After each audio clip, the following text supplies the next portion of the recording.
Боротьба за повернення наших рідних як безкінечний шлях. Ми йдемо, а горизонт лише віддаляється. Дні, місяці, роки. Шлях – це процес, а не миттєва ціль. На цьому шляху десь зникають одні люди та зустрічаються інші.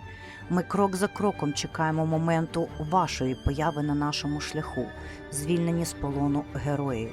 Бо ми йдемо до вас. Нам конче необхідна ваша увага і ваша допомога. Подивіться, будь ласка, на світлини. Можливо, ви бачили цю людину в буцегарнях на Росії. Проєкт «Чекаю, шукаю, знайду».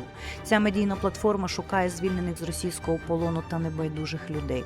Щоб це відео якомога швидше дійшло до свого глядача, будь ласка, пошир, лайкни, прокоментуй і задонать героям сучасності на фронт.